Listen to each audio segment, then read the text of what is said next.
पित्त प्रकृति के लोगों को कफ का असर कम हो जाता है, पित्त थोड़ा बढ़ता है, वात उनके पास कम ही रहता या बिल्कुल नहीं रहता। अब पित्त प्रकृति के लोगों को ज्यादा सोना जरूरी नहीं है, उनका पित्त है, कफ तो ऐसे ही शांत है, तो ज्यादा सोना जरूरी नहीं। माने पित्त प्रकृति के लोग अगर 8 घंटे सो रहे हैं, 7 घंटे सो रहे हैं तो भी चलेगा। न्यूनतम नींद कितनी होनी चाहिए आप कहें पित्त प्रकृति के सब लोगों को, जिनकी उम्र 14-15 साल से लेकर 60 साल है, इनकी कम से कम नींद 8 घंटे की रहे तो अच्छा है। लेकिन इससे भी कम रह सकती है क्या? 7 घंटे हो सकती है, लेकिन उसके लिए थोड़ा प्रयास करना पड़ेगा। 6 घंटे भी हो सकती है, 6 से कम नहीं और 8 से ज्यादा नहीं, ऐसे मान लीजिए। तो पित्त प्रकृति के लोगों को 6 घंटे से कम नहीं सोना, 8 घंटे से ज्यादा नहीं सोना। अब उसके हिसाब से दिनचर्या तय करिए। तो 8 बजे सो जाएं, मान लो आप भी ऐसे ही माने। भागवत जी कहते हैं सूर्यास्त के 2 घंटे बाद सो जाएं, बच्चे भी बड़े भी। तो 8 बजे आप सो जाएं, तो 8 से 8 4 बज गए ना, 4 बजे उठें। आपके लिए उठना बहुत जरूरी है। ब्रह्म मुहूर्त में पित्त प्रकृति के लोगों का उठना बहुत आवश्यक है। बच्चे ना उठें तो चलेगा, आपको तो उठना बहुत जरूरी है। क्यों? अगर आप 4 बजे उठते हैं तो अगला पूरा दिन आपका बहुत बेहतरीन और व्यवस्थित है, और 4 के बाद उठेंगे तो पूरा दिन डिस्टर्ब है। क्यों? क्योंकि जो जो करना है आपको वो 4 बजे से लेकर ही शुरू होगा। 4 बजे उठे, आपने पानी पिया, जो मैंने पहले ही बता दिया, ऊषा पान जिसको कहते हैं। फिर शौच आदि के लिए आप गए, 10-15 मिनट मान लीजिए उसमें गया। फिर बाहर आप निकले, दंत धावन शब्द इस्तेमाल किया, दंत धावन करें माने दांत साफ करें। अब दांत साफ कैसे करें?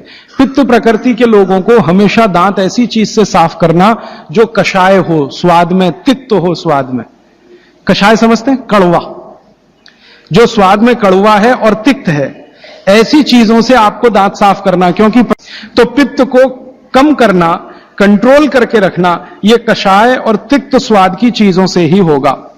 तो इसका मतलब यह है कि आप नीम का दातुन करें, जो कषाय भी है तिक्त भी है।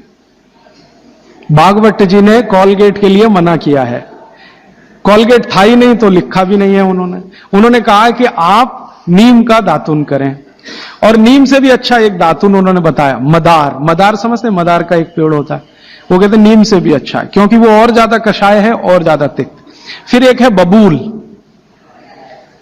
फिर एक है अर्जुन। अर्जुन की छाल आपने पिया ना, अर्जुन की दातुन भी होती है।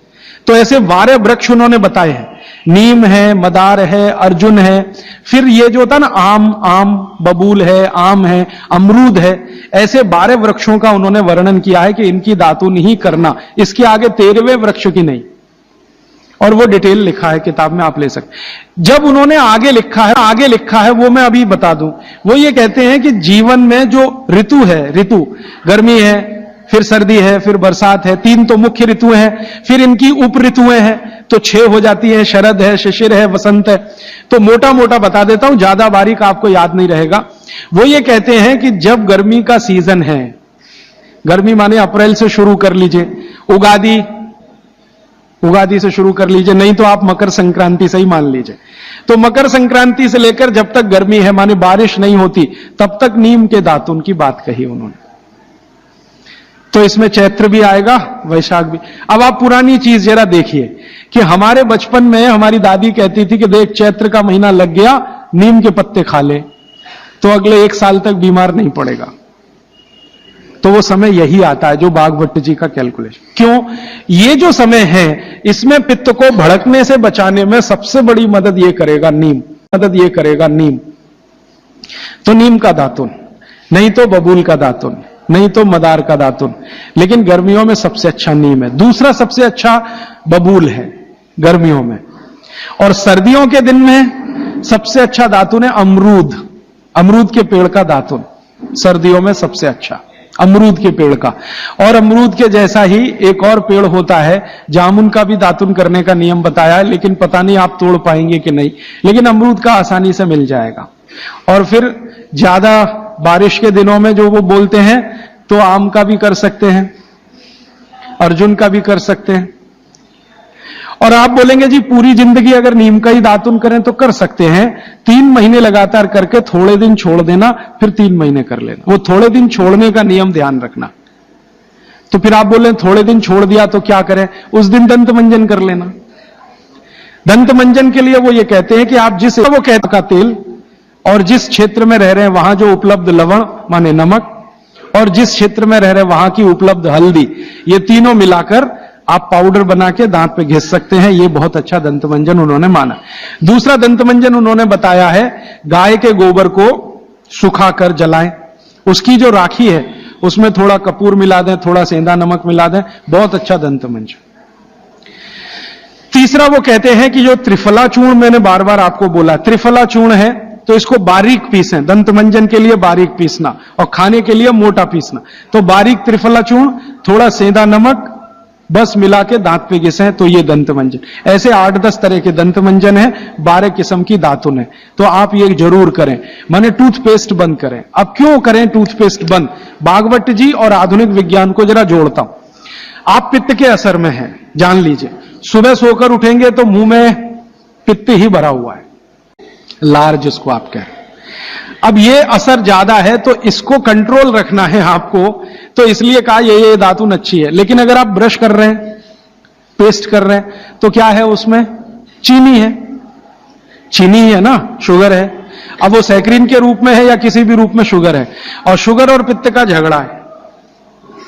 तो सुबह उठते ही अगर आप पेस्ट कर रहे हैं जो मीठा है, तो सर्वनाश है। मीठा ब्रश माने मीठा पेस्ट पित्त में मिलाएं तो पित्त को तो बिल्कुल खराब करेगा ही, और मुंह को भी खराब करेगा। क्योंकि सुबह का मुंह आपका मीठे के असर में आया, मीठे के असर में, तो 101% चांसेस हैं कि आपके दांत खराब होना जल्दी शुरू हो। और मेरा ऑब्जर्वेशन है कि जो ज्यादा पेस्ट कर रहे हैं उन्हीं के दांतों में कीड़े सबसे ज्यादा लग रहे हैं।